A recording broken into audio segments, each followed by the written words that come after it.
From the station working for you, this is WRTV News at 11, streaming now. Everybody is blind to it or naive to what goes on until it touches you. And then that's when you want justice. That's when you want everybody to come to your aid. Now at 11, a family seeking answers after their loved one was shot and killed on the job. They're hoping a reward encourages someone to come forward with information. Thanks for joining us tonight at 11. I'm Mark Mullins. And I'm Amanda Starantino. Also happening right now, Chief Meteorologist Kevin Gregory is tracking snow that will likely have an impact on your morning. Kevin. And we're still waiting on the snow to start in central Indiana. It's down to the south. Latest thinking 1 to 2 inches. I'll show you more detailed forecast in just a second, but seems like the trend is up toward 2 inches now in many spots. There's the snow, the leading edge along the Ohio River, and then back along Interstate 70 between St. Louis and Effingham. That's moving to the northeast. 3 to 5 a.m. arriving in Indy. Temperatures will be below freezing, allowing this to stick. Of course, they'll be out treating the roads overnight to kind of prevent some rough traffic in the morning. First thing, 7 to 10, you see what's going on? There we are. Then in the afternoon or mid-morning, it starts to push to the east. As far as our temperatures, at or below freezing until we get to late morning. There's your snowfall potential map, anywhere from 1 to 2 inches widespread across central Indiana. We'll talk about the afternoon hours and what changes as we go to Thursday and the weekend coming up. Thanks, Kevin. The roads are looking clear for now, and NDOT is working to keep it that way. Drivers are being called into work overnight and into the morning rush hour. We're going to start pre-treating the roads around 2 a.m., which will hopefully help us as rush hour comes, make sure that pavement's not slick for you guys for your morning commute. And we're going to keep those drivers in until noon. They have a 12-hour shift, and then we'll reevaluate. Be sure to wake up with Good Morning Indiana starting at 4:30 so you know what to expect if you're heading out on the roads tomorrow morning. Tonight, a security guard's family needs your help to figure out who killed him. Quentin Cole was patrolling downtown Indianapolis on foot when he was shot and killed last month. WRTV's Kara Kenny reports on the reward being offered for information, and she learned more about the victim through his brother. He loved nature, you know, he loved art. Quentin Cole's brother, Jaleel Perry, describes Quentin as quiet, a creator who used to make his own comics. 37-year-old Quentin was shot and killed in the 300 block of East New York Street on November 2nd while working as a security guard for Garda-World. He definitely had an artistic spirit, you know, and like a kind soul. Like, sorry, this is like really the first time I talk about him. Good person. You know, didn't harm nobody. Everybody knows that. Everybody that knew him knew he didn't harm anybody. You know, he did his job, went back home. No arrests have been made. Garda-World is offering a $25,000 reward for any information that leads to the arrest and conviction of Quentin's killer. I know how people are, you know, they tend to stay out of things. That's understandable. You know, life is life. But at the same time, imagine if it was you. You want anybody to give you something. You can contact Crime Stoppers at 317-262-TIPS or Detective Stephen Gray at 317-502-3792. Everybody is blind to it or naive to what goes on until it touches you. And then that's when you want justice. That's when you want everybody to come to your aid. And guess what? You may not get answers. And that's what we're left with.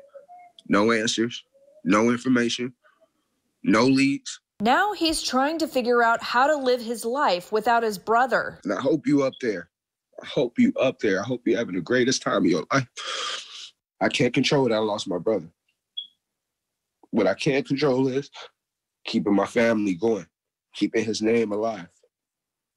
And that's what I'm going to do to the best of my ability. Working for you, Kara Kenny, WRTV. And you can find out more information about this case and how to contact investigators in this story on the WRTV app. We are following a developing story tonight on the west side of Indianapolis. One person is dead after a crash near the intersection of Morris Street and Lyndhurst Drive. IMPD says officers were trying to pull over a suspect driving a stolen vehicle when the driver tried to back into a patrol car.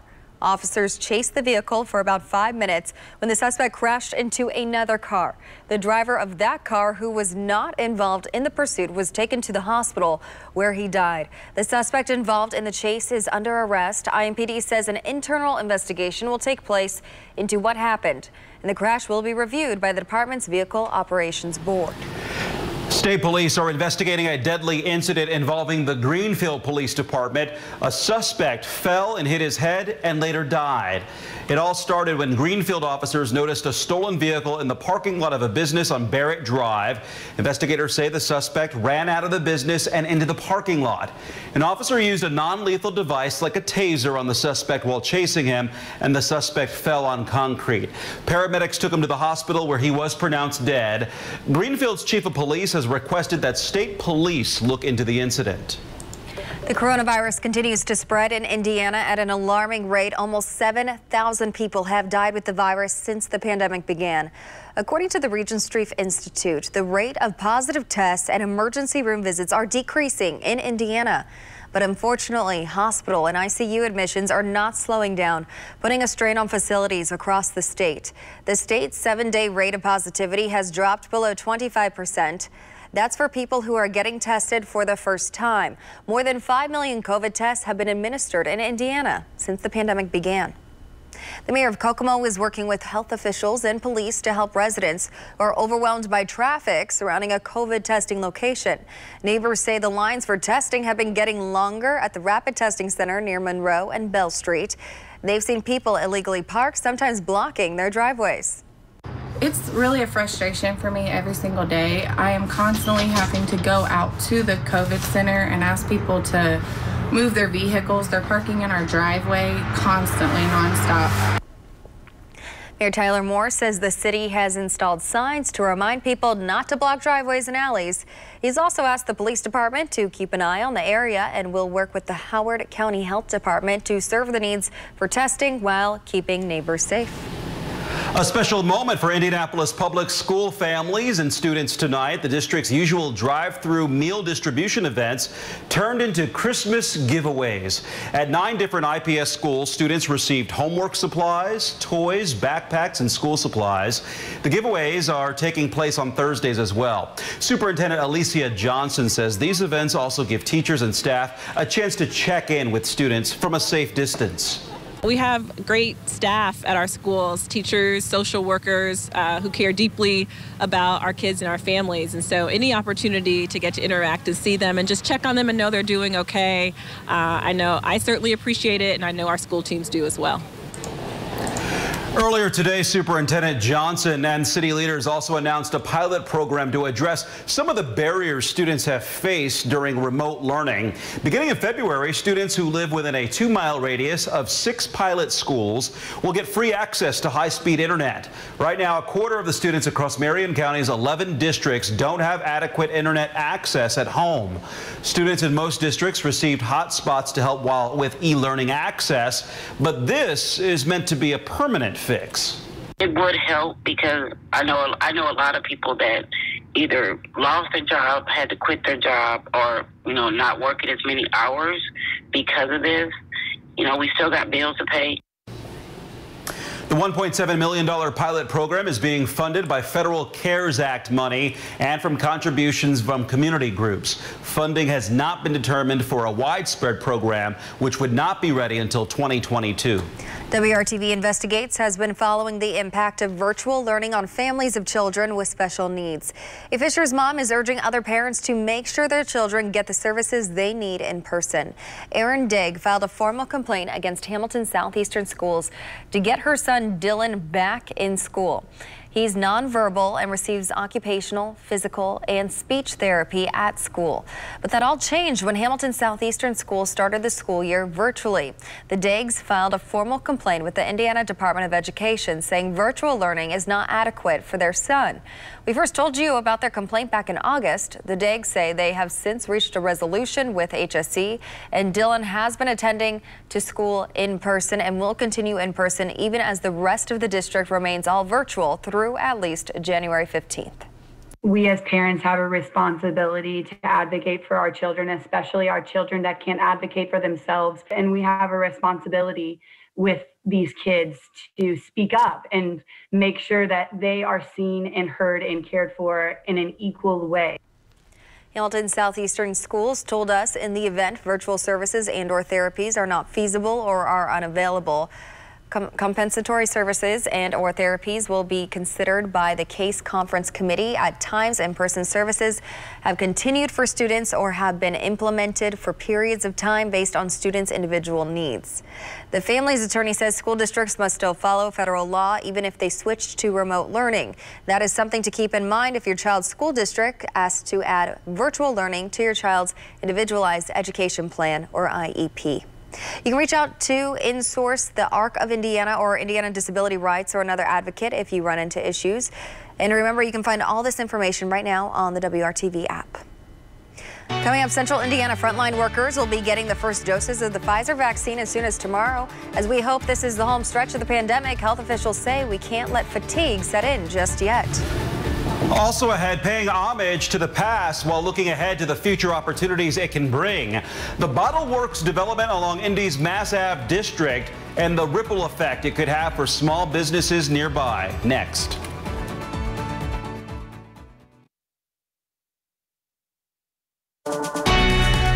From the station working for you, this is WRTV News at 11, streaming now. Health officials are warning the arrival of a COVID-19 vaccine does not mean we can let our guard down during the holidays. It's more important than ever to slow down the spread of the virus while Central Indiana healthcare workers get vaccinated with the first doses. IU Health Methodist Hospital in Indianapolis expects to start giving the Pfizer vaccine to frontline workers who want it tomorrow. More than 55,000 doses will be distributed to 50 Indiana hospitals by the end of the week. On Thursday, the FDA's Committee of Doctors and Scientists will meet to vote on authorizing a second vaccine, this one from Moderna. Vice President Mike Pence says he expects to get vaccinated in the next few days. Pence was in Bloomington this afternoon visiting Catalent Biologics, which is producing Moderna's vaccine. The development and the manufacture of a vaccine, the experts here will no doubt confirm, usually takes between 8 and 12 years. We are on track not only to develop, manufacture, but distribute a vaccine between 8 and 12 months. It is a medical miracle. A new survey from the Indiana Chamber of Commerce found that a majority of businesses will encourage their employees to get vaccinated. The survey questioned 845 chamber members and investors. 61% said they would encourage employees, while 11% say they will not encourage employees to get a vaccine. 23% said they would consider on-site vaccinations for employees. 72% of those surveyed said a new federal relief package is crucial to help businesses survive into 2021. Tonight, the first guests are staying at the new Bottle Works Hotel on Mass Ave. It's a story we have been following over the years as developers work to transform the area around the old Coca-Cola bottling factory. WRTV's Cornelius Hawker shows you what a business owner thinks this development will mean during a tough year. There's been a lot of anticipation in the years and months ahead of the Bottle Works Hotel opening. All the people we talked to leading up to it were hopeful it would be something good for the Bottle Works district. We're glad that this is going to bring extra business down here. Overall, we just thought it would be a good location with a brand new hotel coming in. Now, the hotel is open and accepting guests. I've always thought that building needed some love and attention and to be put to better use than it was. And so we're very happy about that. But with so much to worry about over the summer because of the pandemic, Lisa Cunningham, owner of Mass Ave Wine, wasn't so sure this massive project was going to be worth all the good it was supposed to bring. I was skeptical. I thought, how do you know that? What if they just take business away or take up parking? Or I just didn't I couldn't see it. And it was just road closures and orange cone land down here. Lisa tells me she feels differently now after meeting some of the hotel employees. And they were all gracious and very kind and very excited themselves about our block, which I think is the best block on Mass Ave. If the last week has been any indication, I'm very happy and cautiously optimistic. Cautiously optimistic and looking toward the future when more of what's been promised opens. What's really going to be the game changer, I think, is when all of the residences are and more office space opens, because that's what's going to bring more foot traffic, I think. Working for you in the Bottle Works District, Cornelius Hawker, WRTV. Dry with temperatures just below the freezing mark across central Indiana now. That's the first step toward accumulating snow. When you wake up in the morning, temperatures 27 in Kokomo. That's one of the cool spots. Let's show you the radar. Creeping along the Ohio River and then pushing north will be the very light snow, just starting to show up around Evansville. That is really not reaching the ground yet. It's just increasing the humidity level. We've got to saturate the lowest levels of the atmosphere first. As you look at this, the probability of snow is greatest before 10 a.m. tomorrow. After that, it dips a bit. So I think we'll see the bulk of our 1 to 2 inches of snow before 10 a.m. tomorrow. Then as temperatures come up a little bit, maybe melt some of that on the roadways and improve road conditions. But watch, especially first thing in the morning, bridges, overpasses, any untreated road surfaces. Here's another model, but still right within that range that I was talking about. 1 to 2 inches of snow expected. A decent amount of that comes before 10 a.m. and then we'll add a little more in a parting shot of snow tomorrow evening and tomorrow night. Temperatures, they'll climb to freezing or above after 10 a.m. Could be mid-30s for a little bit during a lull in the activity. Then it'll start cooling down again tomorrow night. 35 tomorrow. We take a step forward as we move toward the end of the week. We'll be up to 40 with a mixture of clouds and sunshine by Friday. Thursday temperatures, lots of cloud cover, but we're dry. Temperatures still struggle. 36 or so for the afternoon high temperature, especially south and west of Indianapolis. As we step to the weekend, temperatures warm just a little more. 40 Friday, first peek at some real sunshine. Saturday, a 30% chance we'll see a rain-snow mix. Still a better chance we'll stay dry. Then on Sunday, 42 for the afternoon high temperature. As we move into next week, our temperatures will continue to climb. 46 Monday, still above average on Tuesday, both of those days, with a mixture of clouds and sunshine. As we move toward Christmas and beyond, average temperatures or slightly above average temperatures are expected. But it's really the next 24 hours here that's the most interesting in the 7-day forecast, with our first accumulating snow potential across central Indiana. 1 to 2 inches again expected. We'll be watching next 24 hours. Thanks, Kevin.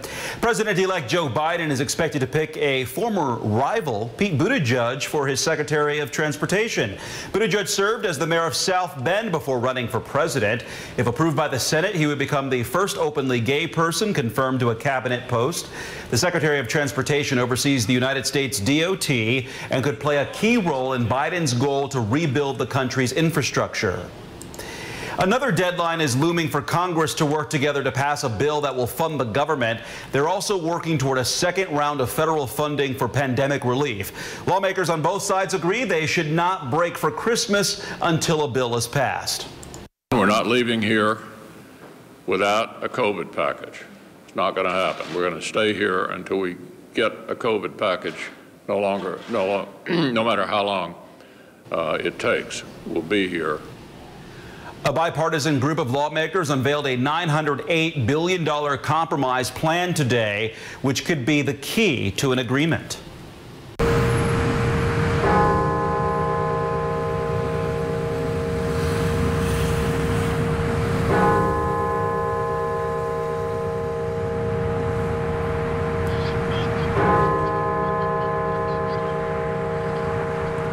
An incredibly somber moment in Washington, D.C. tonight. The Washington National Cathedral rang its bell 300 times for the 300,000 people who have died from COVID-19. The U.S. passed the grim milestone on Monday, according to tracking data from Johns Hopkins University. We've been sharing numbers and statistics with you every day since the pandemic began. Thousands of Hoosiers have died since then, and we know they are more than just numbers. These are parents, children, friends, and neighbors. WRTV is asking for your help to put names to these numbers. If you have lost a loved one to COVID-19, we want to hear their story. Share it with us by emailing facesofcovid@wrtv.com.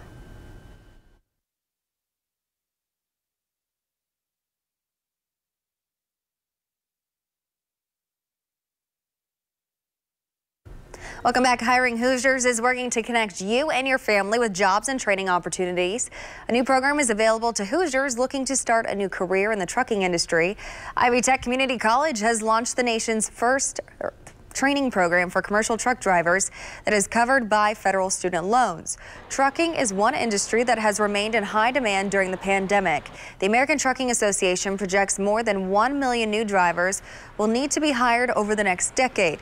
The new CDL Plus program was developed in partnership with Ivy Tech, the Indiana Motor Truck Association, and Connexus, Indiana. It's going to allow folks to think about beyond just driving a truck. They're going to have the opportunity to get the logistics degree, or hours towards it anyway. That will allow them to say they can come in and start working right away, driving a truck, making $50,000 or more a year. It's going to be an opportunity for the trucking company and the driver to decide, well, I think maybe I might want to try a different part of the business. And we have a lot of ability for them to do that.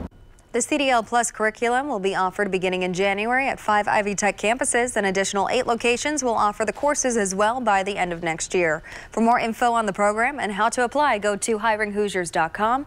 That's where you can also find jobs jobs in the area open right now, and other programs and opportunities if you are looking for a career change.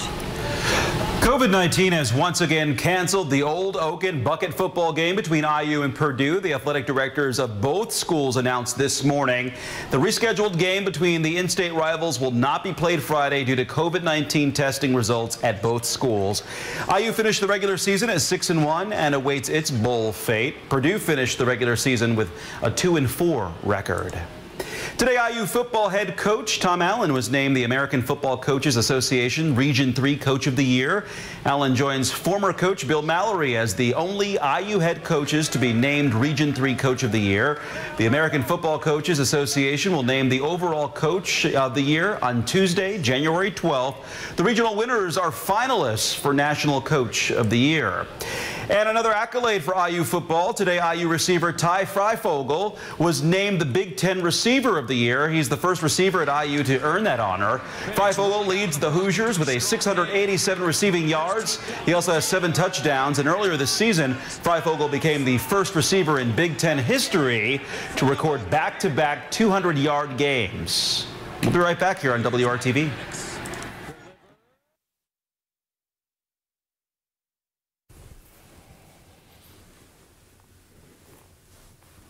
Again, the most likely time before 10 a.m. that we'll see the accumulating snow, 1 to 2 inches. There'll be limited amounts after that. Temperatures should climb to the freezing mark, if not a little warmer. That'll help improve road conditions in the afternoon. Dry Thursday and Friday. Amanda?